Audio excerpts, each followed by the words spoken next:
Padmanabhan. I am the director of Virginia Tech India Center for Research and Education, forming part of the larger network of Virginia Tech USA.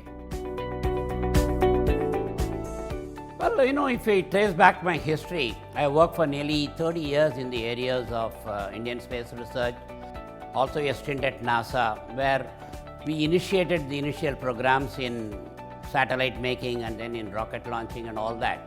And all these days, we have been working with significant amount of data.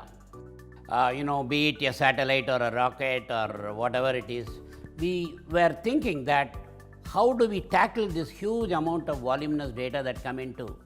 Those are the days when there were no such technologies like data science, artificial intelligence, machine learning. All of this today makes life much more easier. Today you are able to gather megabytes and gigabytes of data into a single system where we could significantly use them for various applications. So as I mentioned, the next 10 to 15 years is going to be basically an exploration and exposition of data in a larger sense, be it government application, be it in healthcare, be it in space research, be it in various aspects of technology.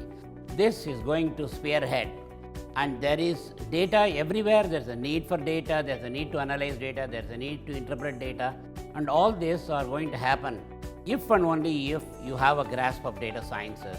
And that's where this course, starting from fundamentals, teaching you the programming, but mostly taking you into the complexities of the real-time environment, will be something very, very useful when you become tomorrow to begin your career and work extensively in this area. People basically, when you talk of data science, they always relate it to the field of computers and information technology. Actually, it is not so. While the basic fundamentals emerge because of the algorithms and the program that come with a data science program, it's actually the applications in various domains that make it very, very important. You can have voluminous of data that you collect from whichever source you want, but in order to make meaningful decisions out of them, you need to have the technology facts. And therefore, be it an aerospace scientist, be it a healthcare professional, be it a governmental official managing law and order, you need to have data sciences as part of your understanding. Now, for example, if you look at today, I was working in the fighter aircraft program for the Indian Light Combat Aircraft. More than 1,000 sensors being kept there, particularly in the development stage of this aircraft. And we will get voluminous data of all days flying for 45 minutes.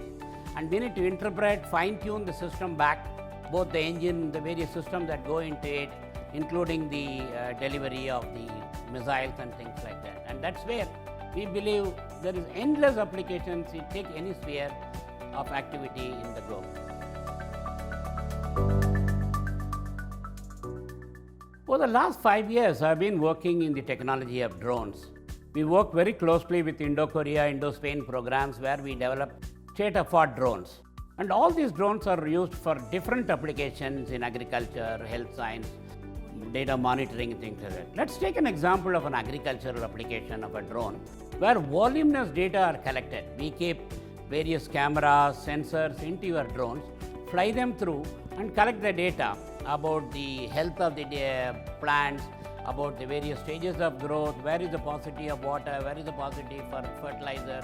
And all these data can be very effectively used in nurturing a very healthy environment for agriculture.